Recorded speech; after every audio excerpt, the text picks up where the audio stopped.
नमस्कार।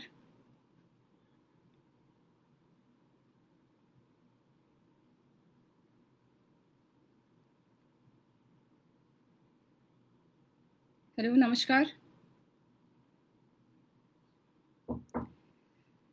नमस्कार, मेरा नाम भावना पंडिता है और आज मैं यहाँ विस्थापित कब तक के प्लेटफॉर्म से आप तक वो दर्दनाक हादसा पहुँचाना चाहती हूँ जो मेरी फैमिली के साथ गुजरा है। मैं विस्थापित कब तक की टीम को थैंक यू करना चाहूँगी जिन्होंने इस स्टेप के बारे में सोचा, और शायद ये एक मीडियम रहेगा दुनिया तक भी अपनी बात पहुँचाने का।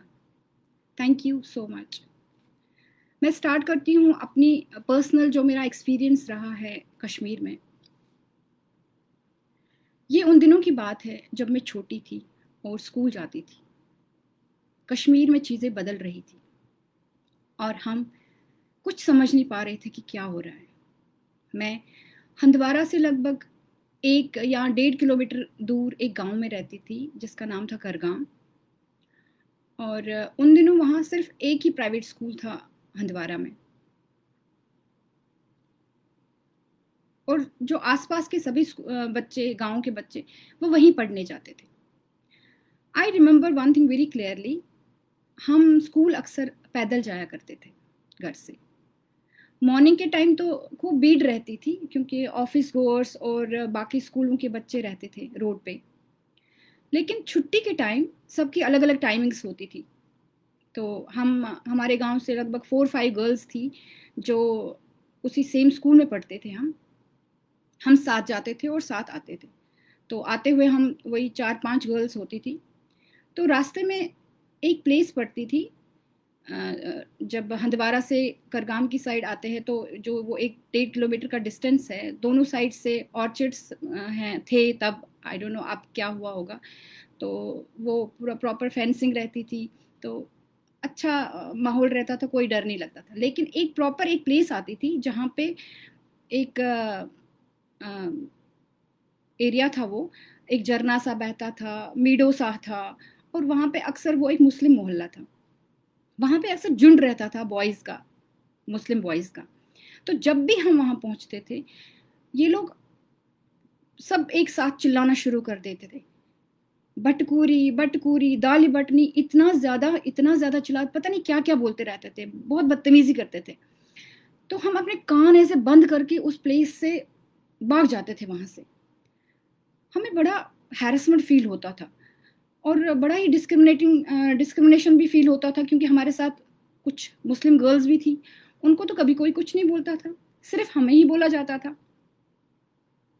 शायद हिंदू होने के कारण हमें हैरेस किया जा रहा था वहाँ पे, और हम ये चीज़ समझ नहीं पा रहे थे। बदलाव साफ दिख रहा था।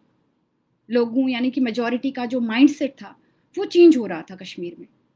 हालात बदल रहे थे और हम हिंदू समझ नहीं पा रहे थे। बदलाव तो नज़र आ रहा था लेकिन समझ कुछ नहीं पा रहे थे कि हो क्या रहा है आखिर। The radicalisation had started to take over the normal scenario. Islamic fundamentalist अपना काम शुरू कर चुके थे और वो मेजॉरिटी पॉपुलेशन का और इनोसेंट माइंड्स का जो है इन्फ्लुएंस करने में लगे हुए थे। इन सब में पाकिस्तान का हाथ था, ये हम सब जानते हैं, और ये सब सेक्रेटिव मैनर में हो रहा था, सो दैट माइनॉरिटी यानी कि हम हिंदुओं को कुछ भी कानो कान खबर ना हो। हालांकि मैं छोटी थी, कुछ समझ नहीं पा रही थी, लेकिन बदलाव साफ नजर आ रहा था। इनफैक्ट बड़े भी कुछ समझ नहीं पा रहे थे कि क्या हो रहा है, आखिर ये अंदर ही अंदर चल क्या रहा है, कोई समझ नहीं पा रहा था। ना ही उनके करीबी जो मुस्लिम दोस्त थे उनको इस कॉन्स्पिरेसी के बारे में कुछ बता रहे थे। 1986 में अनंतनाग में हुए कम्युनल राइट्स के बाद की बात है। हमारा घर पुराना हो चुका था और मेरे पेरेंट्स चाहते थे कि घर को रेनोवेट किया जाए या नया घर बनाया जाए। और जब भी ऐसा कोई फैसला होता है तो हम अक्सर अपने फ्रेंड्स को कंसल्ट करते हैं कि क्या किया जाए। फैसला लेने के लिए हम कंसल्ट करते हैं अपने दोस्तों को। तो मेरे फादर ने भी ऐसा ही किया। सब यही चाहते हैं कि जो घर हो ऐसी जगह पे बनाया जाए जहाँ पे सारी सुख सुविधाएं उपलब्ध हो, जैसे स्कूल या कनेक्टिविटी टू हॉस्पिटल्स, बाकी फैसिलिटीज़, अच्छा एनवायरनमेंट भी हो। तो बहुत डिस्कशंस और डिबेट्स के बाद मेरे फादर के जो करीबी दोस्त थे उन्होंने मेरे फादर को बोला कि आपकी बेटियां ही हैं, क्योंकि हम 4 गर्ल्स थी, मतलब सिस्टर्स हैं। तो उन्होंने बोला कि यहाँ पे माहौल जो है ठीक नहीं है, आप ऐसा करो जम्मू या कश्मीर से बाहर ही कहीं लैंड लेके आप मकान बनाओ। तो शायद ये एक इंडिकेशन था, हमें वो इनडायरेक्टली बोल रहे थे कि आप यहाँ से निकल जाइए, यहाँ पे ठीक नहीं है, बट हमें ऐसा नहीं लग रहा था कुछ भी। तो मेरे फादर को भी पता नहीं उस टाइम पे क्या सोचा कि वो मेरी मदर के साथ जम्मू चले गए, उन्होंने लैंड परचेज़ किया वहाँ पे। तो उन दिनों जम्मू में काफ़ी जो कश्मीरी पंडित लोग थे वो लैंड परचेज़ कर रहे थे पोस्ट अनंतनाग राइट्स। इस तरह हमने जम्मू में अपना घर बनाया और हम वहीं रहने लगे। मैं अपने घर कश्मीर आखिरी बार 1989 में समर वेकेशंस में गई हूँ। उसके बाद मेरा अपना कश्मीर का घर एक सपना बनकर ही रह गया। उसके बाद मैं अपने घर कभी वापस नहीं गई। 1989 के अंत तक चीज़ें साफ हो गई थी, कश्मीर में क्या कॉन्स्पिरेसी चल रही है और लोगों का माइंडसेट किस कदर चेंज हो रहा था कश्मीर में हिंदुओं के प्रति, हमारे प्रति। अब साफ हो रहा था कि pro Pakistani elements armed insurgency को सपोर्ट कर रहे थे वैली में। पाकिस्तान इस तरह की मिसचीफ तो पहले भी करता ही आ रहा था कश्मीर में अनरेस्ट फैलाने में। अब इन्फिल्ट्रेशन स्टार्ट हो चुका था अक्रॉस द बॉर्डर और लोकल्स जो थे इक्वली सपोर्ट कर रहे थे उनको। ब्रेनस्टॉर्मिंग सेशंस हो रहे थे मॉस्क्स में खूब मुस्लिम कम्युनिटी की। 1947 की कबाली रेड से लेकर 1989 की आर्म्ड इंसर्जेंसी के ऑनसेट तक कश्मीर हमेशा पाकिस्तान का इजी प्रे बनता रहा और पाकिस्तान हमेशा अपनी इस चाल में कामयाब हुआ क्योंकि लोकल पॉपुलेशन का सपोर्ट रहा। ऑल्दो मैं और मेरी फैमिली कश्मीर में हुए ब्लड शेड या जो मिलिटेंसी से हुए बाकी इंसिडेंट्स के डायरेक्ट विटनेस नहीं रहे, लेकिन उस दहशत भरे मंजर को हम कैसे भूल सकते हैं जो उन दिनों हमने विटनेस किया जब सब कश्मीरी पंडित अपने कश्मीर को छोड़कर जम्मू या जम्मू के बाकी इलाकों में माइग्रेट हो रहे थे। जम्मू में मुझे याद है हर दूसरे दिन हमारे घर में ट्रक में अपना ज़रूरी सामान भर भर के 3-3, 4-4 फैमिलीज एक ट्रक में आती थी। उनके पास न रहने का कोई ठिकाना होता था, ना ये मालूम कि हम कहाँ जाएं। मुझे याद है हमारा घर रोज गैस से भरा रहता था। कभी कभी तो आधी रात को भी लोग पहुंच जाते थे। लोग घबराए हुए होते थे, सहमे हुए होते थे। उनको ये नहीं मालूम था कि what's going to happen to them now. बहुत अनसर्टेनिटीज थी। सबको यही लग रहा था कि कश्मीर में हालात जल्दी ठीक हो जाएंगे और हम बस 1-2 महीने के बाद अपने घर वापस चले जाएंगे। किसी को नहीं मालूम था कि ये इतना लंबा होने वाला है। सबसे ज़्यादा अगर कोई दुखी था तो वो बुजुर्ग लोग थे, क्योंकि वो चाहते ही नहीं थे अपने उस आशियाने से निकलना जिसको उन्होंने अपने प्यार, अपने खून पसीने से सींचा था। वो जम्मू तो आ गए थे, लेकिन जम्मू सिर्फ उनके जिस्म आए थे, रूह तो उनकी कश्मीर में ही रह गई थी। वो दिन याद आते हैं तो रूह कांप जाती है। याद आता है जब बुजुर्ग किराए के एक कमरे में बैठे होते थे सहमे हुए और अचानक कुछ ऐसा मुंह से निकलता था जैसे वो अपने कश्मीर के घर में बैठे हुए होते, तो आंखें भर आती थी उनकी।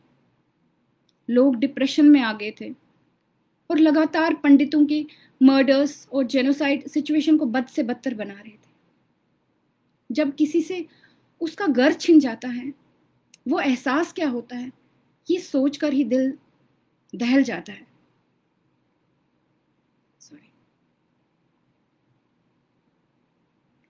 हमारे बुजुर्गों द्वारा बनाया गया वो आशियाना, वो जमीन जायदाद, वो मेहनत से बनाई हुई हर एक चीज एक पल में सब छिन गया। काश उस वक्त मेरे देश के लोगों ने हमारे लिए आवाज उठाई होती, काश किसी पॉलिटिकल पार्टी ने सिर्फ अपना वोट बैंक ना सोचकर इंसानियत का साथ दिया होता। जो कुछ मेरी कम्युनिटी ने सहा है, अगर कोई और होता तो कब का गिव अप कर देता। मुझे नाज है अपनी कम्युनिटी पर। हमने इतने जुल्म सितम के बाद भी कोई गलत रास्ता नहीं उठाया। आज हम जो भी है सब अपनी मेहनत से बने हुए हैं। हमने कोई आंदोलन नहीं किया, कोई बंदूक नहीं उठाई, हमने कोई चोरी नहीं की। बस अपनी एजुकेशन पर कंसंट्रेट किया और अपने आप को बिखरने से बचाया। उस एग्रेसिवनेस को हमने पॉजिटिव आउटपुट में बदल दिया। I am proud of being a Kashmiri पंडित।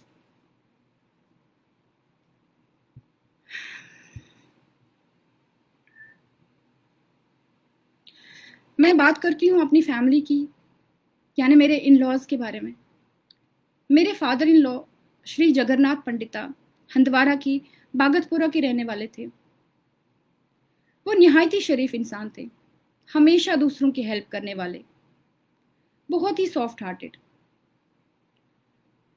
उनके फादर की डेथ पहले ही हो चुकी थी, जिससे पूरी फैमिली की जिम्मेदारी उन पर आ गई थी। फैमिली में 2 भाई, मदर, एक अनमैरिड सिस्टर और अपना परिवार भी था। वो ओनली अर्निंग मेंबर थे अपनी फैमिली के तब। और कुछ सालों के बाद उन पर तो दुखों का पहाड़ ही टूट पड़ा था, जब उनकी वाइफ यानी मेरे मदर इन लॉ एक दिन पास के बगीचे में थी और अचानक आंधी आने से पेड़ की टहनी उनके सर के ऊपर गिर गई और उनको बहुत गहरी चोट लगी। उस दिन उनके छोटे बेटे, जो कि सिर्फ 3 साल का था, उसका बर्थडे था। गांव में मेडिकल फैसिलिटीज़ नहीं थी। हंदवारा में थी थोड़ी बहुत मेडिकल फैसिलिटीज़, लेकिन नाम मात्र के बराबर ही। तो उनको बारामूला लेके जाना पड़ा, लेकिन रास्ते में ही उन्होंने दम तोड़ दिया।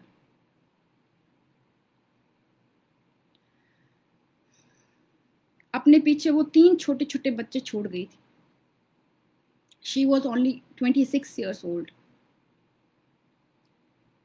मेरे फादर इन लॉ ने हिम्मत नहीं हारी, अपने तीनों बच्चों को माँ बाप दोनों का प्यार दिया। जॉइंट फैमिली का भी सपोर्ट रहा, सबने बच्चों को सहारा दिया, बड़ा किया। लेकिन कुदरत को अभी उन बच्चों से बहुत कुछ छीनना था।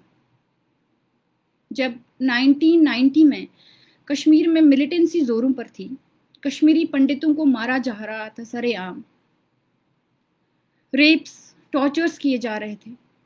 खुलेआम कश्मीरी पंडितों को निकलने को या कन्वर्ट होने को कहा जा रहा था। लगभग हर कश्मीरी पंडित घर के किसी न किसी मेंबर का नाम आ रहा था हिट लिस्ट में। हिट लिस्ट में मिलिटेंट्स नाम अनाउंस करते थे, अगला टारगेट किसको बनाएंगे। मतलब लॉ एंड ऑर्डर का कोई नामो निशान नहीं था कश्मीर में। मिलिटेंट्स जो चाहते थे वही होता था। हर जगह यही नारे लग रहे थे, नारेबाजी हो रही थी, रलिव गलिव या सलिव means either convert, be ready to die or leave Kashmir. Kashmir हमारा है और हम आज़ादी लेकर रहेंगे, यही नारे लग रहे थे कश्मीर में। हम कश्मीर को पाकिस्तान बनाएंगे, with Hindu women and without Hindu men। यही सब जगह चल रहा था। वो पीरियड कश्मीरी पंडितों का सबसे दर्दनाक पीरियड था। अपने ही बनाए हुए घरों से उनको मजबूरन निकाला जा रहा था। ये वो घाव है जो अभी तक नहीं भरे हैं और जो शायद कभी भर भी नहीं पाएंगे। मेरे इन लॉज जो गांव में रहते थे और जहां से जम्मू तो दूर श्रीनगर तक पहुंचना भी मुश्किल था, सब कश्मीरी पंडित अब धीरे धीरे कश्मीर से जान और इज्जत बचा के निकल रहे थे। हमें हिंदू होने की सजा मिल रही थी कश्मीर में। पूरे के पूरे गांव खाली हो रहे थे। ये लोग भी सोचने पर मजबूर हो गए कि कैसे निकला जाए यहाँ से। पूरे मोहल्ले में सिर्फ 8 घर थे, तो सब ने म्यूचुअल कॉन्सेंट दिया कि आप सब एक साथ ही निकलेंगे। मिलकर इन्होंने एक बस बुक की, जिसमें लगभग पूरा मोहल्ला और सिर्फ कुछ ज़रूरी सामान उन्होंने बरत दिया। मेरे फादर इन लॉ अपनी फैमिली के किसी मेंबर को खोना नहीं चाहते थे, क्योंकि पहले ही बहुत कुछ खो चुके थे वो। तो उन्होंने अपनी फैमिली के सारे मेंबर्स को बस में बिठा दिया और खुद रुकने का फैसला किया। तो ये देखकर जो उनकी मदर थी, उन्होंने भी जिद की कि नहीं, वो भी रुकेंगी। इस तरह से बस वहाँ से रात को 10 बजे निकली और अगले दिन ये लोग उधमपुर पहुँचे। इन्होंने सबने उधमपुर रुकने का फैसला किया, क्योंकि इनको यही लगा कि उधमपुर जो है वो कश्मीर से थोड़ा पास पड़ेगा। अगर हम जम्मू तक जाएंगे तो जाते समय शायद हमें प्रॉब्लम हो जाएगी। इनको लगा था कि बस 10-20 दिन की बात है, हमें वापस अपने घर जाना है, अपने कश्मीर वापस जाना है। तो इनकी इतनी बड़ी फैमिली थी, क्योंकि एक अंकल की तब तक शादी हो चुकी, उनका परिवार, फिर ये तीनों भाई, सिस्टर, ब्रदर दूसरा, तो घर ढूंढना भी मुश्किल हो गया। तो एक हॉल मिला इनको किराए पे, जो वैसे तो जो घर वाले थे गाय भैंस पालने के लिए यूज़ करते थे, जिसको इन्हें किराए पे दिया गया। मैं थैंक यू करना चाहूँगी जम्मू के लोगों का भी, जिन्होंने काफ़ी सपोर्ट किया कश्मीरी हिंदुओं का उस टाइम पे। जो भी उनके पास अवेलेबल था किराए पे या व्हाटएवर, जो भी उनके पास एकोमोडेशन अवेलेबल था, उन्होंने वो प्रोवाइड किया कश्मीरी हिंदुओं को। Thank you so much. वही दूसरी साइड लेट श्री जिंदालाल जी की फैमिली भी हंदवारा में ही रहती थी। उनके 2 बेटे हैं, भूषण लाल जी और रमेश। उनके बड़े बेटे रमेश जी की शादी हो चुकी थी और उनकी जो वाइफ थी वो प्रेग्नेंट थी। तो उन्होंने अपनी वाइफ, बहू और बेटे को जम्मू भेज दिया, खुद अपने छोटे बेटे के साथ वहीं पे रुक गए। लेकिन कुछ टाइम के बाद जब छोटे बेटे को भी मारने की धमकी मिलने लगी, उनका भी हिट लिस्ट में नाम आ गया, तो उन्होंने अपने छोटे बेटे को भी जम्मू भेज दिया। और वहाँ से मेरे फादर इन लॉ जो अपनी मदर के साथ रह रहे थे, उन्होंने भी अपनी मदर को जम्मू भेज दिया। तो ये दोनों रिलेटिव्स एक साथ रहने लगे। मेरे फादर इन लॉ को ये कॉन्सेप्शन था कि कश्मीर में सब पड़ोसी उनके दोस्त हैं, उनका कभी कोई कुछ नहीं बिगाड़ सकता, सब अपने हैं, क्योंकि उन्होंने सबकी हेल्प की थी। उनको लगता था ये मेरा परिवार ही है। लेकिन उनका ये कॉन्सेप्शन मिसकॉन्सेप्शन में कैसे बदल गया एक दिन, जब एक दिन रात को वो दोनों रिलेटिव्स खाना खा रहे थे, रात का डिनर कर रहे थे। सिर्फ एक ही निवाला उन्होंने खाया था, क्योंकि वो थालियां हमें बाद में एविडेंस मिली है, क्योंकि उसमें सिर्फ एक निवाला उन्होंने उठाया था, बाकी वो खाना एज इट इज पड़ा हुआ था उसमें। सॉरी।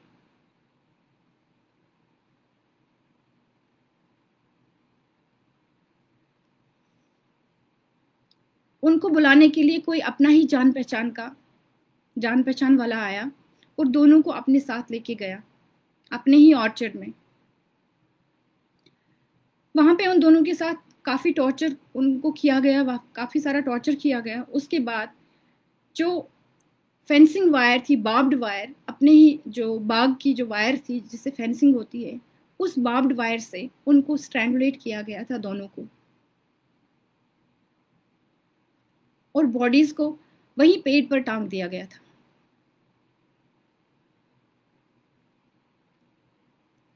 जिस इंसान की जिंदगी भर हेल्प की थी, वही इंसान मौत का फरमान बनकर ले गया था उन दोनों को, जहां मौत के दरिंदे इंतजार कर रहे थे उनका। उनकी बॉडी के साथ एक नोट भी चिपकाया गया था, जिसमें लिखा था, जो इनको पेड़ से नीचे उतारेगा उसका भी हम यही हश्र करेंगे। मेरे फादर इन लॉ केवल 46 ईयर्स ओल्ड थे उस टाइम।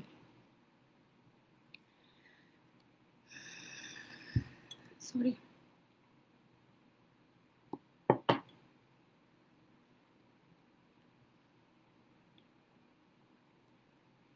सदियों के बनाए गए रिश्ते वो कहाँ चले गए थे?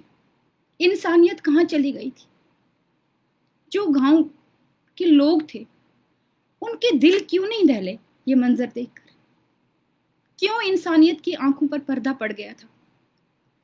क्या कसूर था उन कश्मीरी पंडितों का जिनको बेरहमी से मारा गया, जिहाद के नाम पर। किस बात की सजा मिली उनको? हिंदू होने की सजा? क्या बिगाड़ा था उन्होंने किसी का? हम कश्मीरी पंडित हमेशा से सॉफ्ट हार्टेड, सॉफ्ट स्पोकन, फिर क्यों निशाना बनाया गया हमें? ये दर्द हमारे दिलों से कैसे मिटाया जा सकता है? वही मेरे इन लॉज उधमपुर में थे, शाम को न्यूज सुन रहे थे रेडियो पर, और अचानक इन दोनों के मारे जाने की न्यूज सुनाई गई। आप सोच सकते हैं उन बच्चों का हाल जिन्होंने अपनी माँ को बचपन में ही खोया था, और अब उनके सर से पिता का साया भी छीन लिया इन दरिंदों ने। उन्होंने अपने पिता के अंतिम दर्शन तक नहीं किए, ना उनकी अर्थी को सहारा दिया, ना कोई अंतिम क्रिया हो पाई।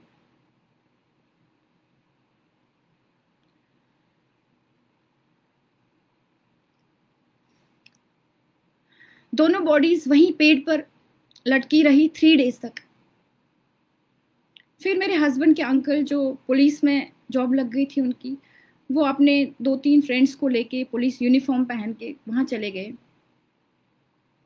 उन्होंने बॉडीज़ को नीचे उतारा। तब तक वो बॉडीज़ पूरी तरह से ख़राब हो चुकी थी, उन पे होल्स कर दिए गए थे बॉडीज़ पे।